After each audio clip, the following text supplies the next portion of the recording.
సమాచారం కోసం 95 న్యూస్ ఇప్పుడు యాప్లో మీ ముందుకు వచ్చింది.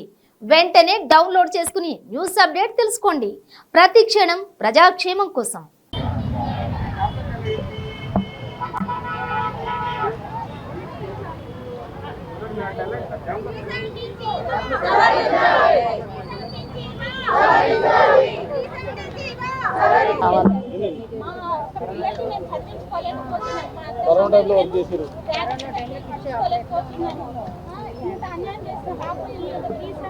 ఇక్కడైతే మనం ప్రజాభవన్ దగ్గర ఉన్నాము. ఇక్కడ నర్సింగ్ స్టాఫ్ అందరూ కూడా ఉన్నారు. వారి నిరసన తెలియజేస్తున్నారు. అసలు వారు దేనికోసం వచ్చారు, ఏం కావాలనుకుంటున్నారు, వారిని అడిగి తెలుసుకుందాము.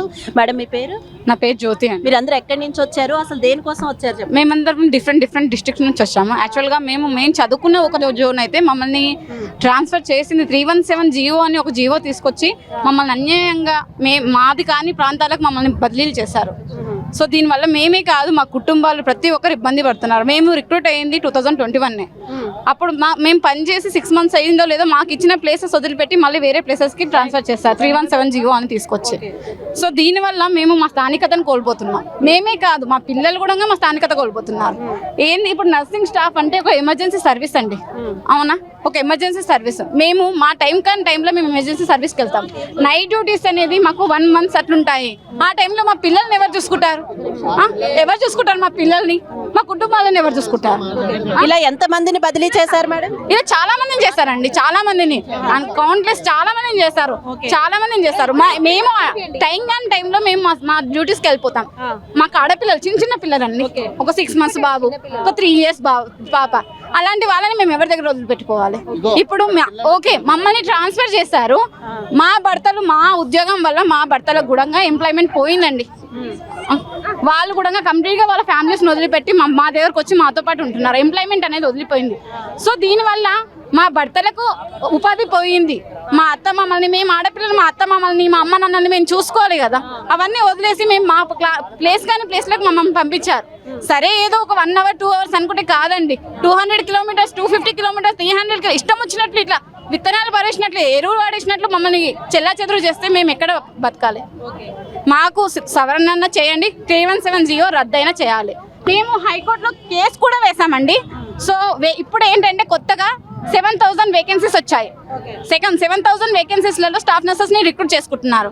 సో దానికంటే ముందే మా ప్లేసెస్కి మమ్మల్ని పంపించి వాళ్ళని రిక్రూట్ చేసుకోండి అని చెప్పేసి మేము హైకోర్టులో కేసు కూడా వచ్చాం. హైకోర్టు మాకు అనుకూలంగానే తీర్పు ఇచ్చింది. కానీ దాన్ని మేము ఎక్కడెక్కడ సబ్మిట్ చేసామో దాన్ని అమలు చేయట్లేదు, మొత్తం రిజెక్ట్ చేస్తున్నారు. సో కనీసం దీనైనా కానీ అమలు చేయాలని మా కోరిక, అంతే. మేడం చెప్పండి. మేడం, నా పేరు మద్దికుంట జయ, ఎంసీపల్లి, 3 చింతలపల్లి మండలము. నేను స్టాఫ్ నర్స్, గాంధీ హాస్పిటల్లో ట్రైనింగ్, ప్రైవేట్ జాబ్ చేస్తున్నా. ఈ కరోనా టైంలో స్టాఫ్ నర్సెస్ చాలా సేవ చేసిందని చాలామంది మెచ్చుకున్నారు. కానీ దాని తగ్గట్టు మళ్ళీ రెస్పెక్ట్ లేదు సిస్టర్లకు, దాని తగ్గట్టు వేతనం లేదు.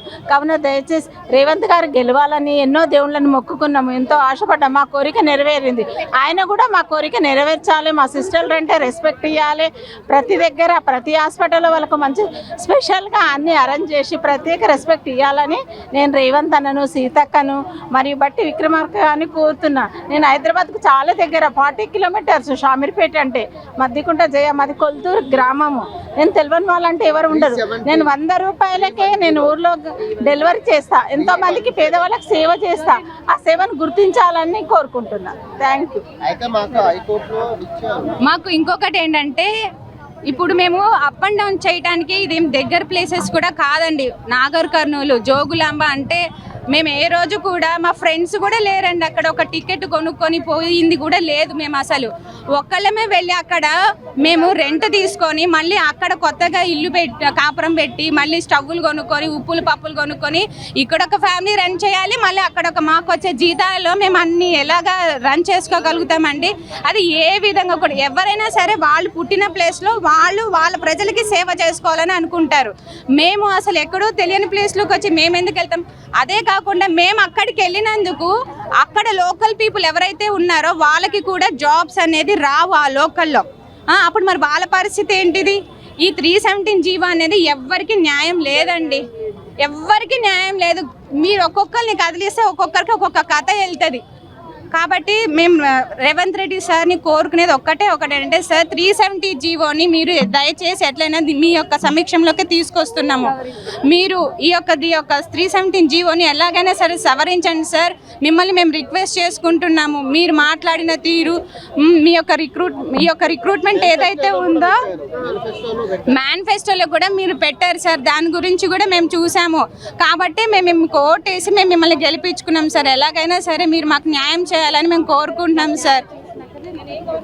ఇప్పుడు ఇంకో 7,000 రిక్రూట్మెంట్ ఇస్తున్నారు సార్, వాళ్ళకి ఆల్రెడీ ఇచ్చేస్తే మరి మా పొజిషన్స్ ఏంటో మీరే ఒకసారి డిసైడ్ చేయండి సార్. మేము అటు కాకుండా ఇటు కాకుండా మధ్యలో వేలాడుతున్నాం సార్. సరే ఇప్పుడు మమ్మల్ని అక్కడికి పంపించారు సార్ నాగర్ కర్నూలుకి, మళ్ళీ మేము వచ్చి సార్ వాళ్ళు రిక్వెస్ట్ చేసుకుంటే డెప్యూటేషన్ మీద తీసుకొచ్చి మమ్మల్ని ఇక్కడ పెట్టారు సార్. మళ్ళీ అంటే ఇక్కడ సర్వీసెస్ అవసరం అనే కదా మమ్మల్ని ఇక్కడికి తీసుకొచ్చారు. అలాంటప్పుడు మమ్మల్ని ఎందుకు కదిపించాలి సార్? అదైతే కొత్త రిక్రూట్మెంట్ ఇచ్చుకొని వాళ్ళనే అక్కడ రిక్రూట్ చేసుకోండి. ఎవరికి జోన్ వైజ్గా ఉందో వాళ్ళనే, ఎవరికి వర్తిస్తుందో వాళ్ళనే రిక్రూట్ చేసుకోండి. జోన్ 6 మేము చదువుకున్న ప్లేస్, మా యొక్క స్థానికతను మాత్రము మా పిల్లలకి మా పిల్లల భవిష్యత్తుకి కాకుండా చేయకూడదని చెప్పి మేము మిమ్మల్ని రిక్వెస్ట్ చేసుకుంటున్నాం సార్. ఇక్కడైతే మనం చూడొచ్చు 317 జీవోని సవరణ చెయ్యాలి అని చాలా మంది వచ్చారు. చిన్న పిల్లలతో కూడా ఉన్నాము, అలాగే చిన్న పిల్లలతో కూడా వచ్చారు. ఆవిడతో మాట్లాడదాము. మేడం, ఎక్కడి నుంచి వచ్చారు మీరు? నేను నాగర్ కర్నూలు ట్రాన్స్ఫర్ అయ్యానండి. నా పేరు అరుణ జ్యోతి, బై బర్త్ నేను హైదరాబాద్ అండి. జోన్ 6 చార్మినార్. నన్ను తీసుకెళ్ళి జోన్ 7 జోగులాంబకి ట్రాన్స్ఫర్ చేశారండి. ఇప్పుడు నేను నా ఇన్లాస్ని, నా పేరెంట్స్ని నేనే చూసుకోవాలి. ఈ చిన్న బేబీని చూసుకోవడం అంటే ఎవరో ఒకరు ఉండాలి కదండి. అక్కడ అసలు ఎవరు ఏంటి మాకు ఆ ప్లేస్ తెలీదు, అక్కడ ఎవరు తెలీదు. నాతో ఇప్పుడు ఎవరైనా ఉండాలన్నా ఎవరు వస్తారండి అంత దూరం? ప్లీజ్ దయచేసి మాకు న్యాయం చేయండి. మేము ఏదో అడగట్లేదు, మా స్థానికతని మాకు ఇవ్వమని అడుగుతున్నాము.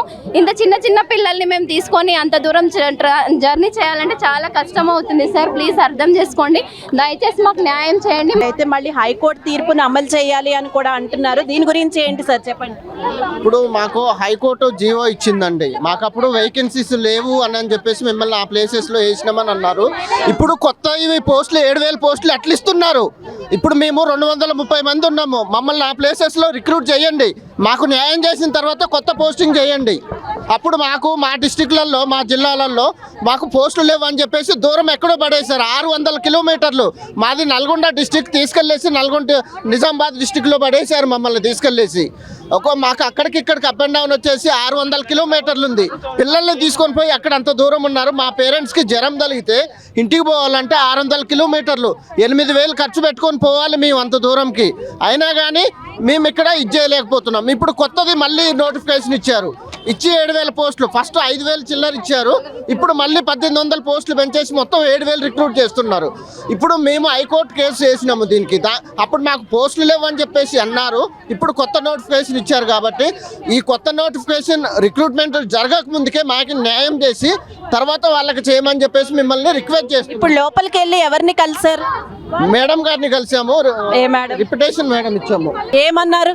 IPS మేడం సెక్రటరీకి వెళ్ళేసి అక్కడ కలిసి వాళ్ళకి మీరు విన్నవించుకోండి, నేను కూడా వాళ్ళకి మీరు ఏదైతే చెప్పారో నేను కూడా వాళ్ళకి ఇంటిమేట్ చేస్తాను. తర్వాత ఇంకా ఫర్దర్ ప్రాసెస్ ఏదైతే ఉంటుందో దాన్ని బట్టి మనం మూవింగ్ చేద్దామని చెప్పేసి వాళ్ళు మాట ఇచ్చారు. మేడం, నాది నిజామాబాద్ డిస్ట్రిక్ట్. అయితే మాకు జోన్ అనేది సేమ్ జోన్ అలాట్ అయింది మేడం. అయితే మాది జోనల్ క్యాడర్ స్టాఫ్నెస్ అనేది. కాకపోతే మేము నిజామాబాద్లో వర్క్ చేస్తుంటే హైదరాబాద్ డిస్ట్రిక్ట్లో వర్క్ చేస్తున్నామని మాకు చూపించి మమ్మల్ని ఆదిలాబాద్ ట్రాన్స్ఫర్ చేసారు మేడం. నాకు 2 చిన్నపిల్లలు ఉన్నారు. ఎన్నిసార్లు అపీల్స్ పెట్టినా కూడా అపీల్స్ అన్ని రిజెక్ట్ చేసిండ్రు. మీరు అక్కడే కంటిన్యూ అవ్వాలి అని అంటున్నారు. ఇప్పుడు 7,000 రిక్రూట్మెంట్ ఉంది మేడం. ఆ 7,000 రిక్రూట్మెంట్లో వాళ్ళకు కొత్తగా చేస్తే మరి మేము మొత్తానికి మా నేటివిటీ అనేది మేము కోల్పోతాము. దయచేసి మేము సార్కి ఒకటే చెప్తున్నాము, ఇది మమ్మల్ని సెట్ చేసినాకనే మీరు కొత్త రిక్రూట్మెంట్ వాళ్ళకు ఆర్డర్స్ ఇవ్వమని మేము ఒకటే విన్నవించుకుంటున్నాం మేడం. పిల్లలు ఒక దగ్గర, నేను ఒక దగ్గర. సరే పోనీ మా హస్బెండ్ ఉన్నాడు అంటే ఆయన చూసుకుంటుండే, తను కూడా లేడు. నాకు ఎంత ప్రాబ్లం అవుతుందో ఎన్నిసార్లు వచ్చి చెప్పుకున్నా కూడా అసలు ఎవరు కూడా వినట్లేదు. ఇది కూడా మీ దృష్టికి నేను తీసుకొస్తున్నా, ఎందుకంటే కనీసం మీడియా ద్వారానన్నా వాళ్ళకు రీచ్ కావాలని. మేము సీఎం సార్కి ఒకటే కోరుకుంటున్నాము, దయచేసి 317 జీవోని సెట్ చేయండి సార్. సార్ ఒకటి సార్ 317 జీవో బాధితులం సార్. మేము ఇక్కడికి వచ్చిన వాళ్ళందరం 317 జీవో బాధితులం సార్. మేము హెల్త్ డిపార్ట్మెంట్లో ప్రజలకు సేవలు అందించే స్టాఫ్ నర్సెస్మి, నర్సింగ్ ఆఫీసర్స్మి మేమే సిక్ అయిపోయి రోడ్డు పాలు పడే హాస్పిటల్ మేమే సిక్ అయిపోయి పడిపోయే పరిస్థితులు ఉన్నాం సార్. ఇది 2018 రిక్రూట్మెంట్ సార్. 21లో 3 సంవత్సరాలకు ఎదురు చూడంగా 21లో రిలీజ్ చేశారు.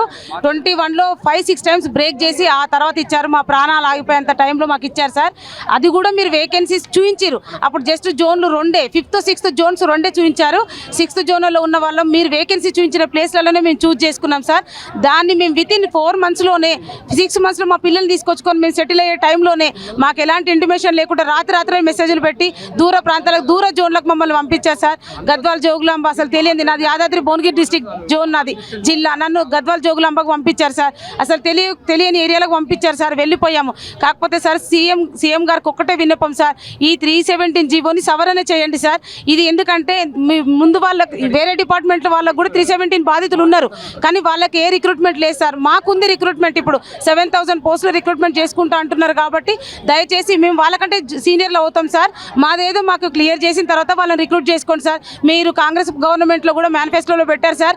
అందుకని మా కుటుంబాలు కూడా అందరం కలిసి ఓట్లేసి గెలిపించుకున్నాం సార్. సీఎం సార్ ప్లీజ్ దయచేసి మేము రోడ్డు పాలు కాకుండా చూడండి సార్. మాకు న్యాయం చేయండి సార్. మమ్మల్ని ఫస్ట్ లేదంటే మాకు ఆప్షనల్స్ ఇవ్వండి సార్. ఫస్ట్ ప్లేస్ అపాయింట్మెంట్ అనే ప్లేస్ అన్నా మేము ఉంటాం సార్. లేదంటే మా జోన్లకు మమ్మల్ని పంపించండి. ఈ 2 ఆప్షన్స్ అన్నా మాకు ఇవ్వండి sir. Please sir. Thank you sir. Okay, thank you. నాది నిజామాబాద్ డిస్ట్రిక్ట్ సార్. నాకు వచ్చేసి నాదేమో 2nd జోన్. నాకు వచ్చేసి నాగర్ కర్నూలు జిల్లా అంటే జోగులాంబ జోన్ 2nd జోన్ నుంచి 7th జోన్కి అలాట్మెంట్ అయింది సార్. నాకైతే 2 చిన్నపిల్లలు ఉన్నారు. మళ్ళీ మా పేరెంట్స్ కూడా 2 హ్యాండిక్యాప్డ్ సార్. అసలు చూసుకోవడానికి ఎవరు లేరు. ఇంకా నిజామాబాద్ జిల్లా నుంచి నాగర్ కర్నూలు అంటే చాలా లాంగ్. అంత దూరం వెళ్ళి నాకు డ్యూటీ చేయాలంటే చాలా ఇబ్బంది అవుతుంది సార్. ఎందుకంటే నిజామాబాద్ డిస్ట్రిక్ట్ ఎక్కడ, నాగర్ కర్నూలు డిస్ట్రిక్ట్ ఎక్కడ, చాలా లాంగ్ సార్. ఇప్పటికైనా కొంచెం చూసేసి మా జోన్కి మాకు పంపిస్తే బాగుంటుంది అని చెప్పేసి సీఎం సార్ని కోరుతున్నామండి. Thank you.